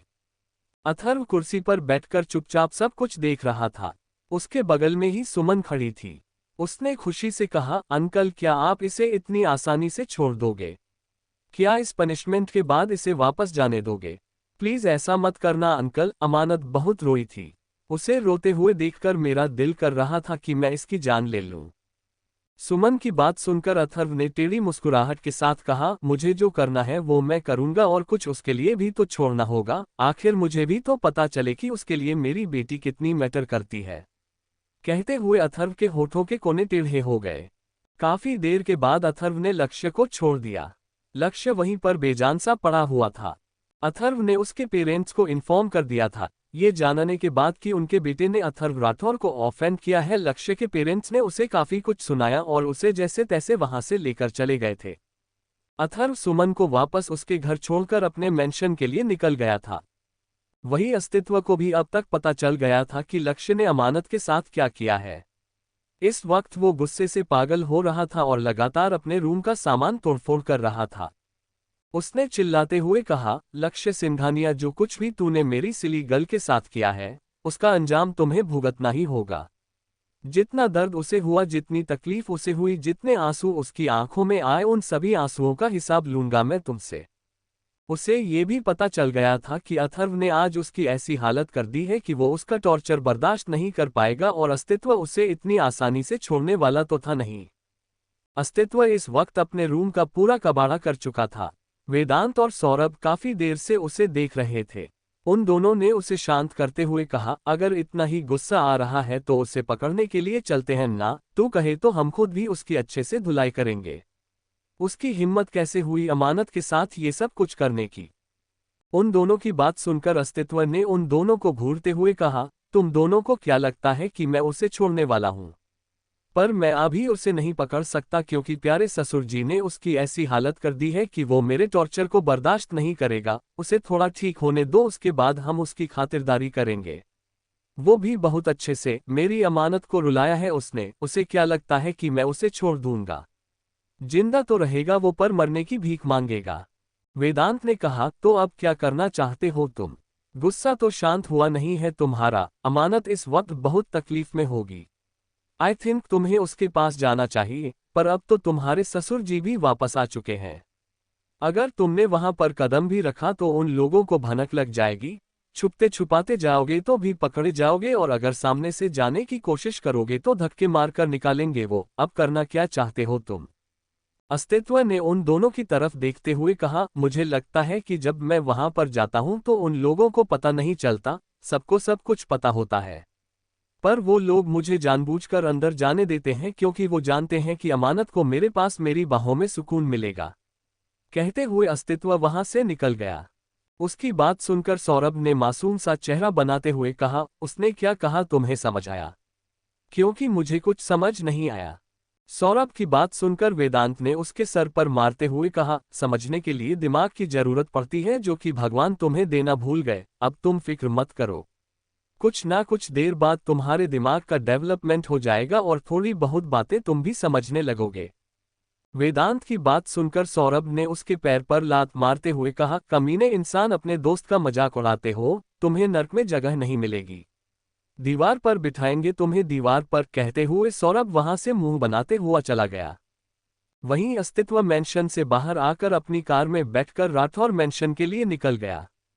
इस वक्त ये सोच सोचकर कि उसकी प्यारी सी अमानत की क्या हालत होगी, उसे गुस्सा आ रहा था।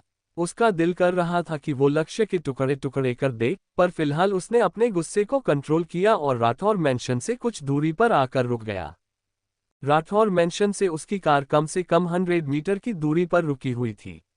इस वक्त रात के 10 बजे बज रहे थे और वो अभी भी इंतजार कर रहा था सब लोगों के सोने का। हालांकि वो जानता था कि उसके प्यारे ससुर जी और उसके प्यारे साले साहब को पता तो चल ही जाएगा, पर फिर भी वो जाएगा तो छुपते छुपाते ही।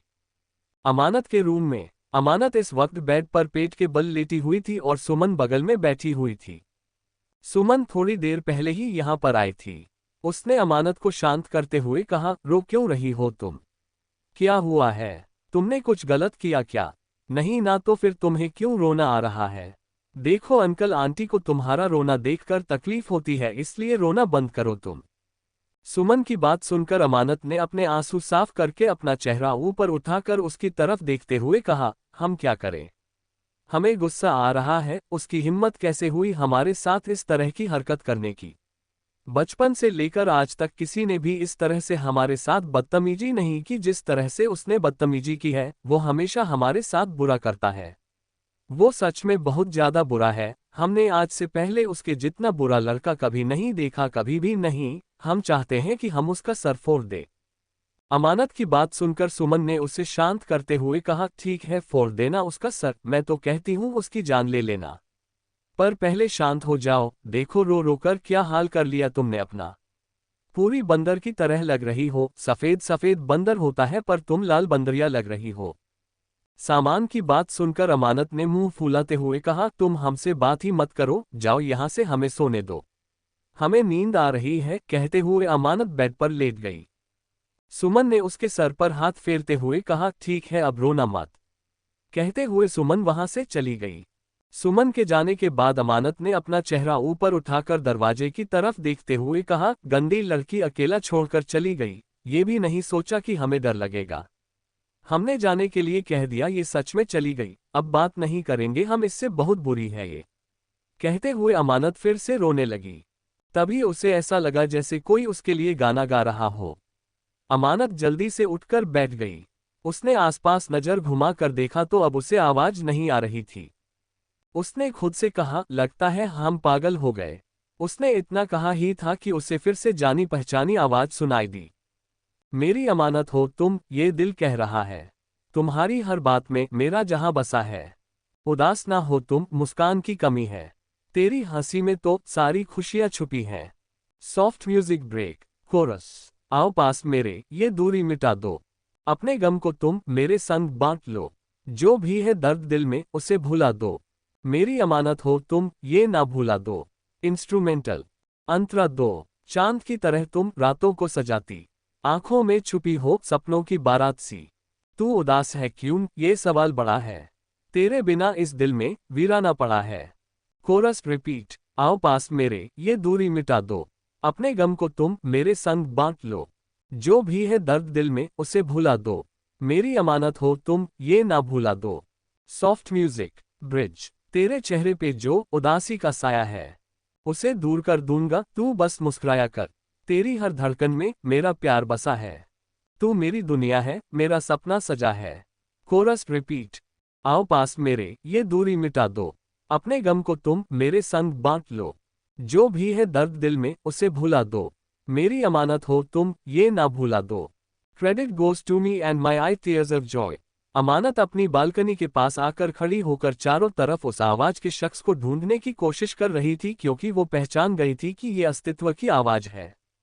उसे म्यूजिक की आवाज अभी भी आ रही थी, पर अस्तित्व की आवाज नहीं। उसने इरिटेट होते हुए कहा, तुम कहाँ हो? कहते हुए उसकी आवाज भारी हो गई।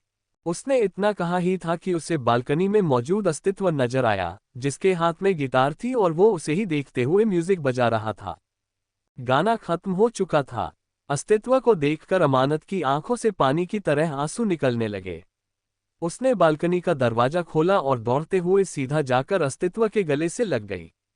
अस्तित्व ने भी एक हाथ से गिटार को संभाला और दूसरे हाथ से अमानत को अपनी बाहों में भर लिया।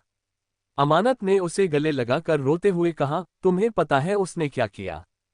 अस्तित्व ने प्यार से कहा, अमानत रोना बंद करो, मैं आ गया हूं ना। अस्तित्व की प्यारी सी आवाज सुनकर अमानत ने अपना चेहरा ऊपर उठाकर उसकी तरफ देखा। उसकी आंखें अभी भी आंसुओं से भीगी हुई थी और उसके चेहरे पर एक प्यारी सी मुस्कुराहट थी। अस्तित्व ने उसके बालों को कान के पीछे करते हुए कहा, रो रोकर क्या हाल बना लिया है तुमने अपना? ऐसा लग रहा है जैसे जंगल से कोई बंदर भाग कर आया है। बिल्कुल बंदरिया लग रही हो, बंदरिया। अस्तित्व की बात सुनकर अमानत ने मुंह बनाते हुए कहा, तुम हमारे बारे में कुछ अच्छा नहीं बोल सकते ना? हम तो तुम्हें अच्छे लगते ही नहीं हैं, तुम्हें चुड़ैलें अच्छी लगती है। अमानत की बात सुनकर अस्तित्व ने उसे कमर से थामकर अपने करीब खींचते हुए कहा, अगर मुझे चुड़ैल अच्छी लगती तो इस तरह से मैं आधी रात को अपनी गर्लफ्रेंड को खुश करने के लिए उसके घर के पाइप के सहारे बालकनी में चढ़कर नहीं आता। समझ रही हो ना? कहते हुए अस्तित्व अमानत के चेहरे को प्यार से निहारने लगा। अस्तित्व की बात सुनकर अमानत ने अपने नाखून चबाते हुए कहा, तुम सच में पाइप से चढ़कर आए हो? अगर गिर जाते और तुम्हारे हाथ पैर टूट जाते तो? अमानत की बात सुनकर अस्तित्व ने मुंह बनाते हुए कहा, मतलब तुम चाहती हो कि मेरे हाथ पैर टूट जाए? कहते हुए उसने गिटार को साइड में रखा और झटके से अमानत को गोद में उठा लिया। अमानत ने हैरानी से कहा, क्या कर रहे हो? अमानत की बात को इग्नोर करके अस्तित्व अमानत को लेकर एक साइड में आकर बैठ गया। उसने अमानत के बालों को कान के पीछे करते हुए कहा, क्या कर रहे हो से क्या मतलब है? अपनी गर्लफ्रेंड को प्यार कर रहा हूं। अब अगर मैं अपनी गर्लफ्रेंड को प्यार नहीं करूंगा तो किसे प्यार करूंगा? अस्तित्व की बात सुनकर अमानत ने उससे घूरते हुए कहा, परेशान मत करो, जाओ, तुम यहां से क्यों आए हो? अमानत उसकी गोद से छूटने की कोशिश करने लगी। अस्तित्व ने उसकी नाजुक सी कमर पर अपनी पकड़ मजबूत करते हुए कहा, मुझसे क्यों गुस्सा हो? मैंने क्या किया? अमानत ने अपना चेहरा ऊपर उठाकर उसकी तरफ देखकर गुस्से से कहा, तुम आज कॉलेज क्यों नहीं आए थे? अगर तुम कॉलेज आते तो वो ऐसा नहीं करता। कहते हुए अमानत की आंखों से आंसू बहने लगे। अमानत की बात सुनकर अस्तित्व ने प्यार से उसका चेहरा अपने हाथों में भरते हुए कहा, तो इसमें मेरी गलती है? अस्तित्व की बात सुनकर अमानत ने मुंह फुलाते हुए कहा, हाँ, इसमें तुम्हारी गलती है, सिर्फ तुम्हारी गलती है। हम तुमसे बात नहीं करेंगे, छोड़ो हमें। कहते हुए अमानत अस्तित्व को खुद से दूर करने की कोशिश करने लगी। अस्तित्व ने प्यार से कहा, इसका मतलब अगर मैं होता तो ऐसा कुछ नहीं होता है ना? अमानत अस्तित्व की बात सुनकर उसे आंसू भरी आंखों से देखने लगी। अस्तित्व ने प्यार से उसकी आंखों पर अपने होंठ रखते हुए कहा, अमानत रोना बंद करो, जो कुछ भी हुआ है उसकी सजा उसे मिलेगी। ना तुम्हारे डैड उसे छोड़ेंगे ना मैं उसे छोड़ूंगा। तुम्हारी आंखों से जितने आंसू निकले हैं उतनी ही उसकी बॉडी से खून की बूंदें निकलेंगी। अस्तित्व की बात सुनकर अमानत ने उसे मजबूती से पकड़कर रोते हुए कहा, वो बहुत बुरा है, बहुत बुरा। उसने हमारी ब्यूटीफुल ड्रेस को फाड़ दिया, उसकी वजह से हमारे हाथों पर यहाँ पर निशान हो गए। वो बहुत गंदा है, उसने हमें टच कैसे किया? कहते हुए अमानत सिसकने लगी। अस्तित्व ने अमानत के छोटे से चेहरे की तरफ देखते हुए कहा, कहाँ टच किया, बताओ मुझे। अमानत ने अपने कंधे की तरफ इशारा किया, जिसे देखकर अस्तित्व ने अमानत की ढीली सी शर्ट की तरफ देखा और उसे लेकर रूम में आ गया। अमानत बस आंसू भरी आंखों से अस्तित्व की तरफ देख रही थी। अस्तित्व ने अमानत को बेड पर बिठाया और खुद उसके सामने घुटनों के बल बैठ गया। उसने अमानत की शर्ट को हाथ में पकड़ा, जिसे देखकर अमानत की आंखें बड़ी हो गई। उसने घबराते हुए कहा, क्या कर रहे हो तुम? अस्तित्व ने प्यार से कहा, भरोसा करती हो मुझ पर? अस्तित्व की बात सुनकर अमानत के हाथ अपने आप अस्तित्व के हाथों से हट गए। अस्तित्व ने अमानत की शर्ट को उसकी बॉडी से अलग कर दिया। अमानत अब सिर्फ अपने इन कपड़ों में बैठी हुई थी। उसे बहुत शर्म तो आ रही थी, पर उसने अपने आप को शांत रखा हुआ था। अस्तित्व का ध्यान उसकी बाकी बॉडी पर नहीं, उसके सिर्फ कंधों पर था। अस्तित्व ने उसके कंधों पर देखा। अमानत के गोरे गोरे कंधों पर लक्ष्य के हाथों की पकड़ मजबूत होने की वजह से उसकी उंगलियों के निशान छप गए थे, जिन्हें देखकर अस्तित्व की आंखों में खून उतर आया। उसने अमानत के कंधों को छूते हुए कहा, यहां पर उसने पकड़ा था। अमानत अस्तित्व के चेहरे की तरफ देख रही थी। अस्तित्व ने एक बार भी उसकी बॉडी की तरफ नहीं, बल्कि सिर्फ उसके कंधों की तरफ देखा था, जिसे देखकर उसने रोते हुए कहा, हाँ, उसने यहीं पर हमें पकड़ा था। वो बहुत गंदा है, बहुत गंदा। अमानत की बात सुनकर अस्तित्व ने अमानत के छोटे से चेहरे की तरफ देखा और झुककर उसके कंधों पर अपने होंठ रख दिए, जिसे महसूस करके अमानत की आंखें बंद हो गई। उसने धीरे से कहा, क्या कर रहे हो? अमानत की बात सुनकर अस्तित्व धीरे से कहा, उसके टच को तुम्हारी बॉडी से दूर कर रहा हूं। मुझे बिल्कुल भी पसंद नहीं है कि मेरे अलावा कोई और तुम्हारी बॉडी को टच करे। बिल्कुल भी पसंद नहीं है, मैं बिल्कुल भी ये टॉलरेट नहीं कर सकता। कहते हुए अस्तित्व अमानत के कंधों पर अपने होंठ चलाने लगा, जिसे महसूस करके अमानत के हाथों की पकड़ अस्तित्व के हाथों पर मजबूत हो गई। उसने धीरे से कहा, मत करो ना, अजीब सा लग रहा है। अस्तित्व ने अपना चेहरा ऊपर उठाकर अमानत के छोटे से चेहरे की तरफ देखा, जो कि अपने निचले होंठ को चबा रही थी। साथ ही उसका चेहरा भी लाल हो गया था। अस्तित्व ने उसके चेहरे को अपने हाथ में भरकर उसके होठों के करीब अपने होंठ लाते हुए कहा, तुम सिर्फ मेरी हो, सिर्फ मेरी। तुम्हें छूने का, तुम्हें देखने का, तुम्हें महसूस करने का हक सिर्फ मुझे है। कहते हुए उसने अपने होठों को अमानत के होठों से मिला दिया और उसके होठों पर प्यार से किस करने लगा। अमानत भी अपनी आंखों को बंद करके उसकी किस को महसूस कर रही थी, जिस तरह से लक्ष्य के टच करने पर उसे वल्गर महसूस हुआ था। अस्तित्व के टच करने पर उसे कभी भी ऐसा महसूस नहीं होता था, बल्कि उसके टच में उसे एक अलग सा सुकून महसूस होता था। अस्तित्व अभी भी प्यार से अमानत के होठों पर किस कर रहा था। तभी अमानत के कानों में मन्नत की आवाज सुनाई दी, अमानत। मन्नत की आवाज सुनकर अमानत अचानक से घबरा गई। अस्तित्व ने भी उसके होठों से अपने होठों को अलग करके उसके छोटे से चेहरे की तरफ देखा, जिस पर डर नजर आ रहा था। अमानत गहरी गहरी सांस लेते हुए दरवाजे की तरफ देख रही थी। दरवाजा अंदर से लॉक था, वरना अब तक मन्नत सीधा अंदर आ चुकी होती। अमानत के चेहरे पर घबराहट देखकर अस्तित्व ने मुस्कुराते हुए कहा, व्हाट हैपन? क्यों डर रही हो? मेरी सासू माँ ही तो आई है ना। अमानत ने अस्तित्व की तरफ देखा और फिर खुद की तरफ। उसकी शर्ट बेड के एक तरफ पड़ी हुई थी और वो सिर्फ अपने इन कपड़ों में अस्तित्व के सामने बैठी हुई थी। उसने जल्दी से शर्ट को उठाकर अपने सीने को छुपा लिया, जिसे देखकर अस्तित्व की आंखें छोटी हो गई। उसने अमानत को कहा, अब ये तो कहना ही मत कि मैं तुम्हें यहां पर देख रहा था। मैंने एक बार भी नजर उठाकर वहां पर नहीं देखा। हालांकि मेरा हक है, बिकॉज मैं तुम्हारा बॉयफ्रेंड हूं, पर फिर भी तुम तो ऐसे छुपा रही हो जैसे मैं इन्हें घूर रहा था। अमानत अस्तित्व की बात सुनकर उसे घूरने लगी। उसने अपने नाखून चबाते हुए कहा, चुप रहो, मम्मा आ गई, हम क्या करें? मम्मा को अगर तुम दिख गए तो फिर क्या होगा? सब कुछ खराब हो जाएगा। डैडी तुम्हारी टांगे तोड़ देंगे। तुम तो लंगड़े यहाँ से वापस जाओगे, या हो सकता है डैडी तुम्हारी गर्दन काट दे। तुम जानते नहीं हमारे डैडी कितने खतरनाक है। अमानत की बातें सुनकर अस्तित्व की आंखें छोटी हो गई। उसने अमानत की तरफ देखते हुए कहा, अच्छा, तुम्हारे डैडी मेरे साथ ये सब कुछ करेंगे और मैं चुपचाप सब कुछ होने दूंगा? सीरियसली तुम्हें ऐसा लगता है? अस्तित्व की बात सुनकर अमानत ने उसे घूरते हुए कहा, तो क्या करोगे तुम? क्या तुम भी हमारे डैडी के साथ ये सब कुछ करने के बारे में सोच रहे हो?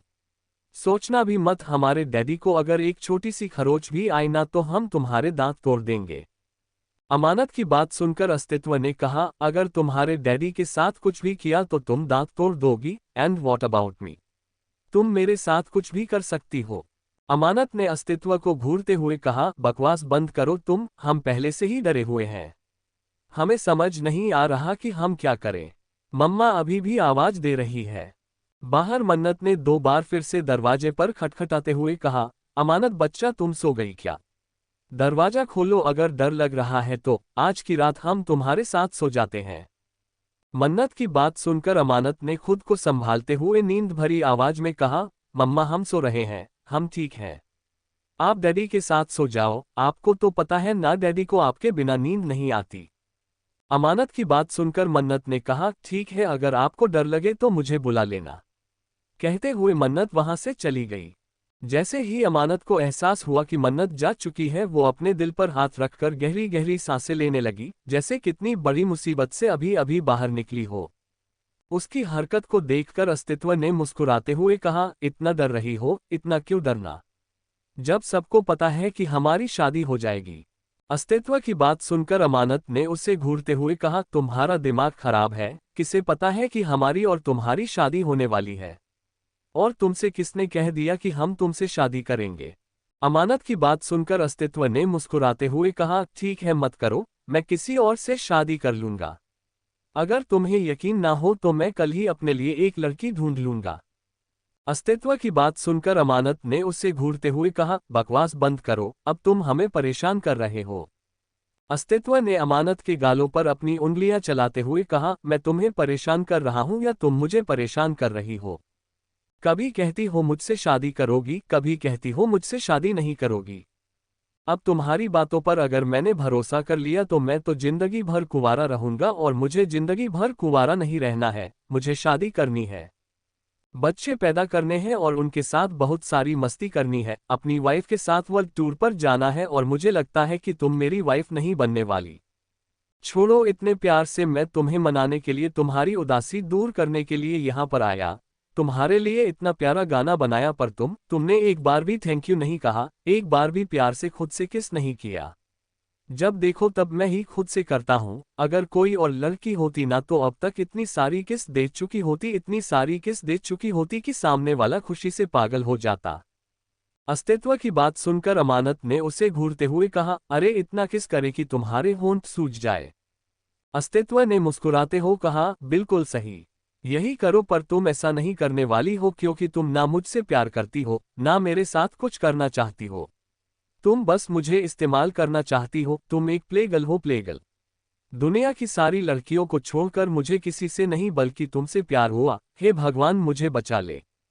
अस्तित्व की बात सुनकर अमानत हैरानी के साथ बड़ी बड़ी आंखों से उसे देख रही थी। अस्तित्व ने अमानत की बड़ी बड़ी आंखों की तरफ देखकर मुस्कुराते हुए कहा, क्या हुआ, ऐसे क्यों देख रही हो? अमानत ने अस्तित्व को उंगली दिखाते हुए कहा, तुम सच में बहुत ज्यादा बुरे हो। अस्तित्व ने मुस्कुराते हुए कहा, इसमें कोई शक नहीं है, मैं बहुत बुरा हूं, बहुत ज्यादा बुरा, इनफैक्ट मुझसे बुरा कोई हो ही नहीं सकता। वैसे तुम भी कम बुरी नहीं हो, तुम भी अच्छी खासी बुरी हो। खैर ये सब छोड़ो, मैं जाता हूं, अगली बार से मैं कभी नहीं आऊंगा और तुम्हारे लिए कोई गाना नहीं गाऊंगा, कभी भी नहीं, बाय बाय। कहते हुए अस्तित्व बेड से उठकर खड़ा हो गया। वो वहां से जाने ही वाला था कि अमानत ने जल्दी से आगे बढ़कर पीछे से उसे गले लगाते हुए कहा, सच में तुम अब हमसे कभी बात नहीं करोगे? तुम सच में हमारे लिए गाना नहीं गाओगे? अमानत की प्यारी सी आवाज सुनकर अस्तित्व के चेहरे पर मुस्कुराहट आ गई। उसने उसी तरह से कहा, क्यों, मैं तुम्हारे लिए गाने क्यों गाऊं जब तुम्हें मेरे गानों की मेरी कोई परवाह ही नहीं है? मतलब सामने वाला आपकी कोई केयर ही ना करे, आपकी कदर ही ना करे, और आप अकेले उसके लिए ये करो वो करो, ये तो बेशर्मी हुई, और मैं बेशर्म नहीं हूं। मैं तो ऐसी लड़की पर अपनी फीलिंग्स को इन्वेस्ट करूंगा जो लड़की मुझसे प्यार करेगी, जो लड़की सच में मेरे किए हुए एफर्ट्स को देखकर खुश होगी, जो लड़की मेरी कदर करेगी। पर तुम्हें तो कोई कदर है ही नहीं, तो अब मैं तुम्हारे आगे पीछे क्यों घूमूं? बिल्कुल नहीं घूमने वाला, बाय बाय। अमानत ने धीरे से कहा, ऐसी बात नहीं है, हम इस वक्त क्या महसूस कर रहे हैं हमें खुद समझ नहीं आ रहा। हम बहुत ज्यादा उदास है, इसलिए हमारे मुंह से सब कुछ निकल गया, हम सच में तुम्हें पसंद करते हैं। अस्तित्व ने पीछे पलटकर अमानत की तरफ देखते हुए कहा, और प्यार? प्यार तो नहीं करती ना? प्यार बहुत जरूरी होता है, पर तुम तो प्यार करती नहीं। हो सकता है कि कुछ दिन के बाद तुम्हें किसी और से प्यार हो जाए, तब तुम मुझे छोड़कर उसके पास चली जाओ, फिर मेरा क्या होगा? मैं अपनी सारी फीलिंग्स को तुम पर इन्वेस्ट करूंगा और तुम मेरी फीलिंग्स का वेस्ट कर दोगी, इसलिए यही अच्छा होगा कि तुम मुझे भूल जाओ, मैं तुम्हें भूल जाऊं। तुम आगे बढ़ो, मैं आगे बढ़ूं। वैसे मेरे लिए मुश्किल होगा क्योंकि मैंने सच में तुमसे प्यार किया है, पर कोई बात नहीं, तुम्हारी खुशी के लिए मैं तुम्हें भूल। अस्तित्व ने इतना कहा ही था कि अमानत ने आगे बढ़कर उसके होठों पर अपने होंठ रख दिए और उसके होठों पर किस करने लगी। अस्तित्व बस हैरानी से अमानत की तरफ देख रहा था। ये दूसरी बार था जब अमानत खुद से उसे किस कर रही थी। कुछ देर के बाद अमानत ने अपने होठों को अस्तित्व के होठों से हटाकर आंसू भरी आंखों से उसकी तरफ देखते हुए कहा, हम भी तुमसे प्यार करते हैं, सच में प्यार करते हैं, क्योंकि जब तुम हमसे दूर जाने की बात करते हो ना हमें बहुत तकलीफ होती है। आंसू आ जाते हैं, बहुत दर्द होता है, वैसा ही दर्द जैसा डैडी मम्मा और भाई के दूर जाने पर होता है। हम सच में तुमसे प्यार करते हैं। अमानत की बात सुनकर अस्तित्व के होठों पर एक प्यारी सी मुस्कुराहट आ गई। उसने अमानत को कमर से पकड़कर अपने करीब खींचते हुए कहा, तो फिर अच्छे से इजहार करो ना, इतने रूखे सूखे तरीके से कौन इजहार करता है? अस्तित्व की बात सुनकर अमानत ने उसकी तरफ देखते हुए कहा, हमने कह तो दिया कि हम भी तुम्हें प्यार करते हैं, तो अब कैसे इजहार करें? अब नाच कर गाकर तो इजहार नहीं कर सकते ना। अमानत की बात सुनकर अस्तित्व ने मुस्कुराते हुए कहा, अच्छा तो कैसे करना चाहती हो? ऐसे। अमानत ने मुंह फुलाते हुए कहा, हमें जो कहना था हमने कह दिया, अब हमें कुछ नहीं कहना। कहते हुए अमानत बेड पर पेट के बल लेट गई। अस्तित्व ने उसकी तरफ देखकर मुस्कुराते हुए कहा, तुमने अभी भी अपनी शर्त नहीं पहनी है अमानत। अमानत ने जैसे ही अस्तित्व की बात सुनी वो जल्दी से उठकर बैठ गई। उसने अपनी शर्त को पहनते हुए कहा, तुम बहुत गंदे हो, तुम हमें परेशान करते हो। अस्तित्व ने अमानत के पास आकर उसके चेहरे को अपने हाथ में भरते हुए कहा, जैसा भी हूं सिर्फ तुम्हारा हूं, सिर्फ तुम्हारा और सिर्फ तुम्हारा बनके रहूंगा। कहते हुए उसने हल्के से अमानत के होठों को चूमते हुए कहा, रोना नहीं, किसी की वजह से खुद को उदास मत करना, जिस किसी ने तुम्हारे साथ गलत किया है उसके साथ क्या करना है ये मैं देख लूंगा।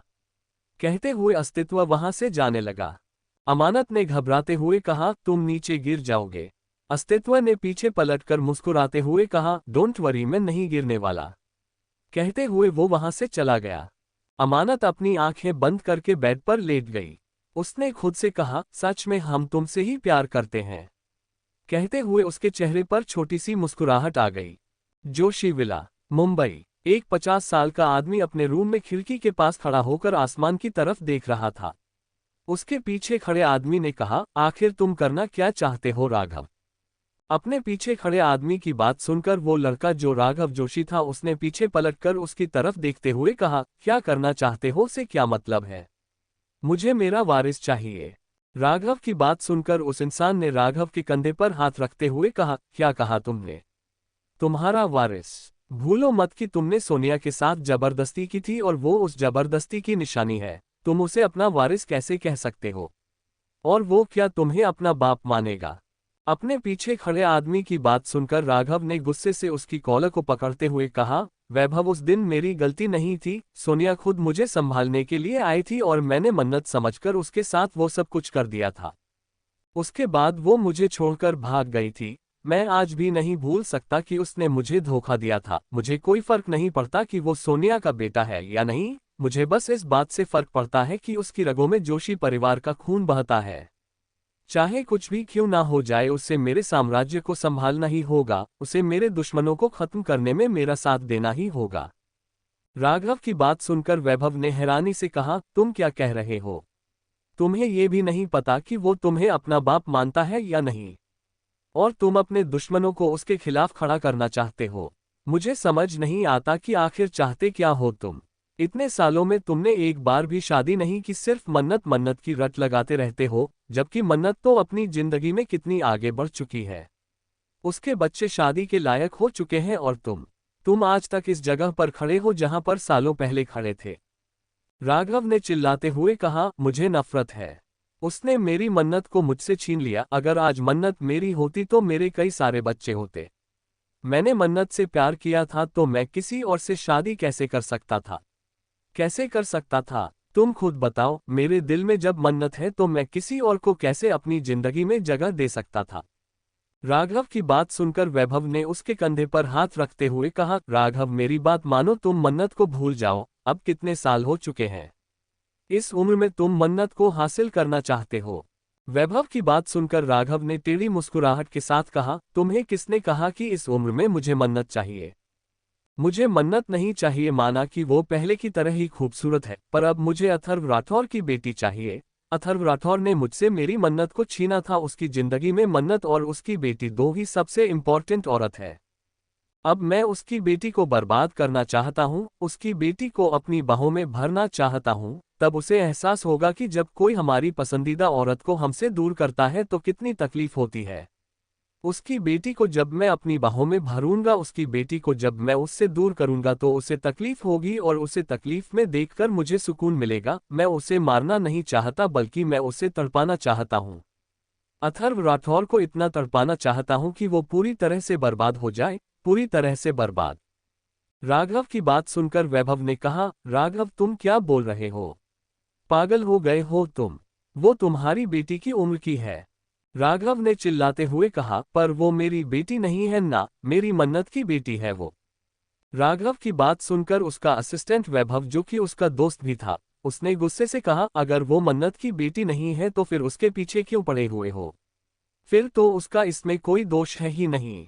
राघव ने गुस्से से कहा, मैं उसके पीछे इसलिए पड़ा हूं क्योंकि अथर्व राठौर मन्नत के बाद सबसे ज्यादा प्यार उसी से करता है। अब मन्नत तो बूढ़ी हो चुकी है, हालांकि वो अभी भी उतनी जवान है, पर वो दो बच्चों की मां बन चुकी है। तो अब अगर मुझे बदला लेना है तो मुझे उसकी बेटी से बदला लेना होगा। वो उनका खून नहीं है तो क्या हुआ, दोनों प्यार बहुत करते हैं उसे, और वैसे भी मुझे तकलीफ नहीं होगी। अगर वो मेरी मन्नत की बेटी होती तो उसे दर्द देने में मुझे तकलीफ होती, पर अब बिल्कुल तकलीफ नहीं होगी। अथर्व राठौर को मैं पूरी तरह से बर्बाद करना चाहता हूँ, उसे तड़पाना चाहता हूँ, उसे रुलाना चाहता हूँ, जिस तरह से मैंने अपनी मन्नत की यादों में अपने दिनों को तड़प तड़प कर गुजारा है। मैं चाहता हूँ कि अपनी बेटी की याद में वो भी तड़पे, वो भी दर्द बर्दाश्त करे जो मैंने बर्दाश्त किया है। उसकी वजह से मेरा प्यार अधूरा रह गया, उसकी वजह से मैंने अपनी जिंदगी बर्बाद कर दी, सब कुछ बर्बाद कर दिया, तो मैं उसे सुकून से कैसे रहने दे सकता हूँ? राघव की बात सुनकर वैभव ने कहा, देखो राघव, मैं तुम्हें आखिरी बार समझा रहा हूँ, ये सब कुछ करके तुम्हें कुछ हासिल नहीं होने वाला। तुम्हें बस अपने बेटे पर ध्यान देना चाहिए, तुम्हें उसे अपनी जिंदगी में वापस लाने की कोशिश करनी चाहिए, क्योंकि मैंने उस तक तुम्हारा मैसेज पहुंचा दिया था। उसने साफ साफ कहा है कि उसका तुमसे कोई रिश्ता नहीं है और वो कभी तुम्हारे पास नहीं आएगा, इसलिए अब तुम्हें अपने बेटे पर ध्यान देना चाहिए, ना कि फालतू बातों पर। वैभव की बात सुनकर राघव ने अपनी आंखों को बंद करके मुस्कुराते हुए कहा, वो मेरा बेटा है, उसे मेरे पास मेरी मदद करने के लिए आना ही होगा, मेरे साम्राज्य को संभालना ही होगा, चाहे वो कितनी ही कोशिश क्यों ना कर ले, वो मुझसे दूर नहीं रह सकता। उसे कैसे अपने पास लाना है ये मैं अच्छे से जानता हूं, पर पहले मुझे अपने दुश्मनों को देखना है। इतने दिनों से शांत था तो लगता है कि मेरे दुश्मनों को लग गया कि मैं शांत हो चुका हूं, पर अब उन्हें एहसास दिलाने का वक्त आ गया है कि शेर बूढ़ा होने के बाद और भी ज्यादा खतरनाक होता है। वो भी घायल शेर, तो सबसे ज्यादा उसने मुझे घायल करके छोड़ा था ना। कहते हुए राघव ने अपने हाथ की तरफ देखा। उसके राइट हैंड की एक उंगली उसके हाथ पर नहीं थी।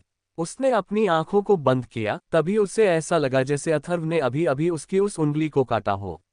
वो कभी नहीं भूल सकता था कि कितनी बेदर्दी से अथर्व ने उसे अपने टॉर्चर रूम में टॉर्चर किया था। उसकी बॉडी पर आज भी वो सारे निशान थे जब अथर्व उसे टॉर्चर करता था। वो कभी भी अथर्व के टॉर्चर को, अथर्व की बातों को, अथर्व की डरावनी आंखों को नहीं भूल सकता था। आज भी उसके दिल और दिमाग में अथर्व के लिए नफरत भरी हुई थी। वो बस किसी भी कीमत पर अथर्व को बर्बाद करना चाहता था। राघव को इस हालत में देखकर वैभव ने कहा, राघव तुम्हें जो करना है करो, पर मैं तुम्हारे साथ अपनी जिंदगी बर्बाद नहीं कर सकता।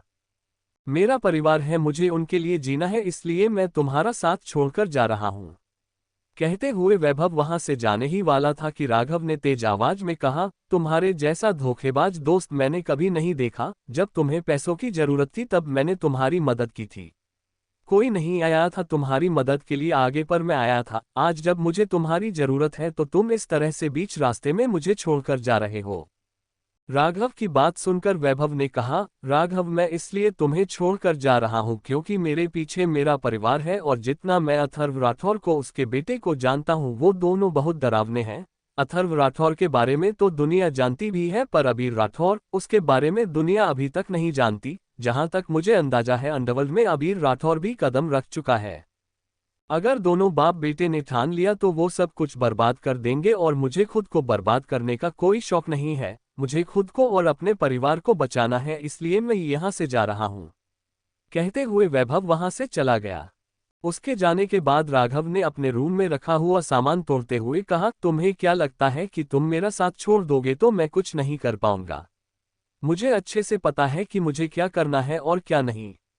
मैं अकेला भी रहूंगा तो भी सब कुछ बर्बाद करने के लिए काफी हूँ। सबसे पहले मुझे तुम्हें बर्बाद करना है अथर्व राठौर और तुम्हें मेरे पास आना ही होगा मेरे बेटे।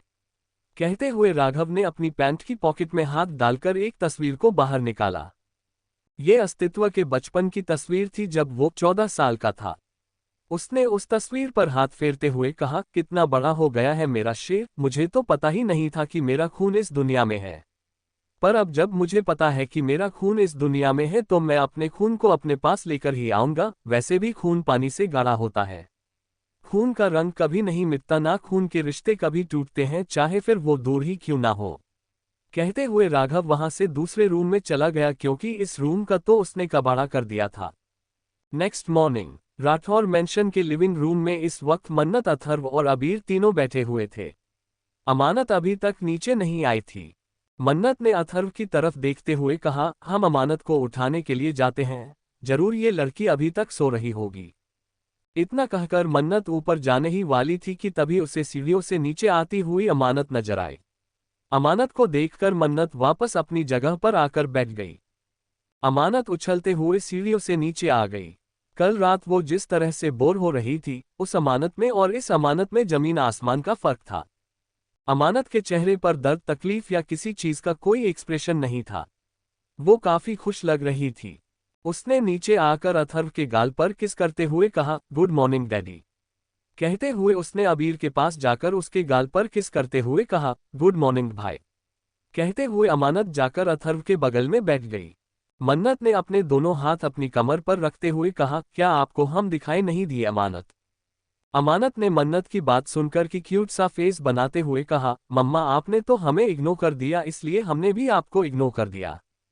अमानत की बात सुनकर मन्नत ने उसके पास आकर उसके कानों को पकड़कर खींचते हुए कहा, अच्छा जी तो हमने आपको कब इग्नोर किया। अमानत ने क्यूट सा फेस बनाते हुए कहा, आने के बाद आपने हमें पूरी तरह से इग्नोर कर दिया। आप अपना सारा प्यार भाई को दे रही हो, हमें थोड़ा सा भी नहीं, इसलिए हमें बहुत ज्यादा दर्द हो रहा है यहाँ पर। कहते हुए अमानत अपने सीने की तरफ इशारा करने लगी। उसकी नौटंकी देखकर मन्नत की आंखें छोटी हो गई। अमानत ने अबीर की तरफ देखते हुए कहा, देखो भाई कैसे हंस रहे हैं क्योंकि वो जानते हैं कि आप ज्यादा प्यार उनसे करती हो। मन्नत ने अमानत की तरफ देखते हुए कहा, ठीक है फिर जो गिफ्ट मैं आपके लिए लेकर आई थी वो सारे गिफ्ट्स मैं किसी और को दे दूंगी। जब मैं आपसे प्यार ही नहीं करती तो फिर मैं आपको गिफ्ट क्यों दूं। मन्नत की बात सुनकर अमानत ने बड़ी बड़ी आंखों से उसकी तरफ देखते हुए कहा, क्या आप हमारे लिए गिफ्ट लेकर आए हो मम्मा। मन्नत ने मुंह बनाते हुए कहा, किसने कहा, मैं आपके लिए गिफ्ट लेकर आई ही नहीं।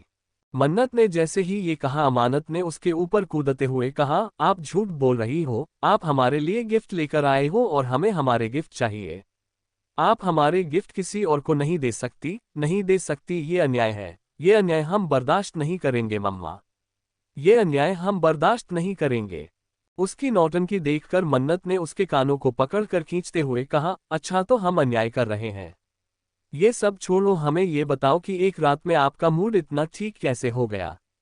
कल रात को तो आप इतनी उदास थी और इतना ज्यादा रो रही थी, अचानक से चमत्कार कैसे हो गया। मन्नत की बात सुनकर अमानत ने खुशी से कहा, हमारा लंगूर आया था ना। कहते हुए अचानक से अमानत को एहसास हुआ कि उसने क्या कह दिया है। उसने घबराए हुई नजरों से अथर्व और अबीर की तरफ देखा, दोनों उसे ही देख रहे थे। अमानत ने जल्दी से कहा, मतलब वो हम लंगूर के साथ खेल रहे थे ना, हमारे रूम में लंगूर टेडी बेयर है इसलिए हम खुश हो गए। उसने हमारे मूड को ठीक कर दिया। अमानत की बात सुनकर अथर्व ने अमानत की तरफ देखकर उसे अपने पास आने का इशारा किया। अमानत चुपचाप धीमे कदमों से चलती हुई अथर्व के पास आ गई। अथर्व ने उसे खींचकर अपनी गोद में बिठाकर प्यार से उसके बालों को कान के पीछे करते हुए कहा, अमानत आप चाहे कितनी भी बड़ी क्यों ना हो जाओ, मेरे लिए आप हमेशा मेरी बच्ची रहोगी, मेरी छोटी सी प्रिंसेस, इसलिए आपको कोई भी बात मुझसे छुपाने जरूरत नहीं है। अथर्व की बात सुनकर अमानत अपने नाखून चबाने लगी। उसे समझ नहीं आ रहा था कि वो क्या करे। वो अथर्व को कैसे बता सकती थी कि रात को अस्तित्व उसके रूम में आया था। अस्तित्व ने गाना गाकर उसका मूड बिल्कुल अच्छा कर दिया था। ये सब कुछ सोचकर अमानत अपने नाखून चबा रही थी। अथर्व ने धीरे से कहा, अमानत आप तो जानती हैं ना कि आपके डैडी कितने ज्यादा इंटेलिजेंट है, अगर आप नहीं बताओगे तो भी डैडी को सब कुछ पता चल जाएगा, इसलिए डैडी चाहते हैं कि अमानत खुद सब कुछ बताए।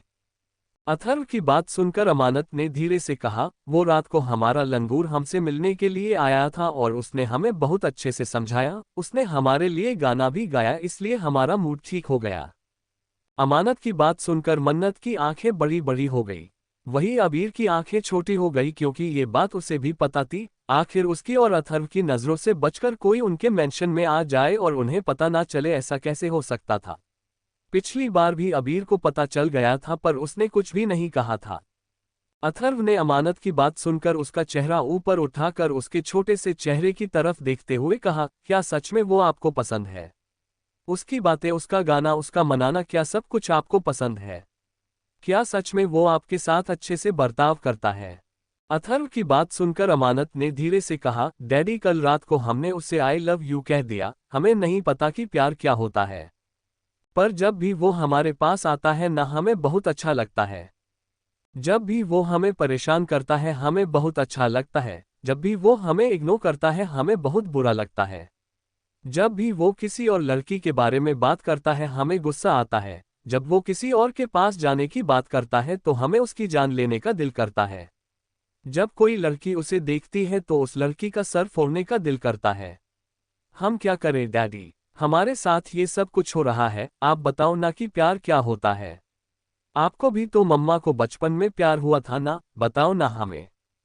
अमानत की बात सुनकर अथर्व ने उसके बालों को कान के पीछे करते हुए कहा, प्यार एक बहुत खूबसूरत एहसास है, वो तब होता है जब आपकी लाइफ में कोई परफेक्ट शख्स एंट्री लेता है। प्यार आप अगर किसी इंसान से करते हो तो वो इंसान आपके लिए सबसे ज्यादा इंपॉर्टेंट हो जाता है, सबसे ज्यादा। अथर्व की बात सुनकर अमानत ने खुशी से कहा, इसका मतलब सच में हमें प्यार हुआ है डैडी। पर डैडी आप बाकी टिपिकल डैड की तरह बात क्यों नहीं कर रहे हो कि तुम प्यार नहीं कर सकती, तुम्हें मेरी मर्जी से शादी करनी होगी। अमानत ने बिल्कुल ड्रामेटिक अंदाज में कहा। अमानत की बात सुनकर अथर्व ने मुस्कुराते हुए कहा, क्योंकि मेरे लिए मेरे बच्चों की खुशी सबसे ज्यादा इंपॉर्टेंट है, बाकी कुछ और नहीं। अगर आप खुश हैं तो मैं किसी को भी एक्सेप्ट करने के लिए तैयार हूं, अगर सामने वाला इंसान अच्छा है तो। अथर्व की बात सुनकर अमानत ने कहा, तो क्या हमारा लंगूर अच्छा इंसान है डैडी? अमानत की बात सुनकर अथर्व ने उसके बालों को कान के पीछे करते हुए कहा, वो अच्छा इंसान है पर उससे जुड़े लोग अच्छे इंसान नहीं है। अथर्व की बात सुनकर अमानत ने कहा, हम समझे नहीं डैडी, आपके कहने का क्या मतलब है? अथर्व ने प्यार से उसके माथे को चूमते हुए कहा, कुछ नहीं, ब्रेकफास्ट कर लीजिए, आपको कॉलेज जाने में देर हो जाएगी। जितना बताया है बस इतनी बातों पर ध्यान रखिए, बाकी बातें आप अपने डैडी पर छोड़ दीजिए, आपके डैडी है सब कुछ संभालने के लिए। अथर्व की बात सुनकर अमानत ने कहा, ओके डैडी, हम जल्दी से ब्रेकफास्ट कर लेते हैं, फिर हमें कॉलेज भी तो जाना है। हमारे बहुत सारे असाइनमेंट पेंडिंग पड़े हुए हैं, आज सुमन के साथ मिलकर सारे कंप्लीट कर लेंगे। वैसे डैडी अब क्या सबको पता चल गया कि हम आपकी डॉटर है? क्या सब अब हमें अमानत राठौर के नाम से जानेंगे? क्या सब अब हमें वीआईपी तरीके से ट्रीट करेंगे? अमानत की बात सुनकर अथर्व ने बस अपना सर हिला दिया, जिसे देखकर अमानत की आंखों में अजीब से एक्सप्रेशन आ गए। Thank you for listening. मुझे उम्मीद है आपको यह स्टोरी पसंद आई होगी। अगर आपको पसंद आई है तो प्लीज़ लाइक और कमेंट करना ना भूलें और मोर स्टोरीज के लिए सब्सक्राइब करें। मिलते हैं नेक्स्ट वीडियो में।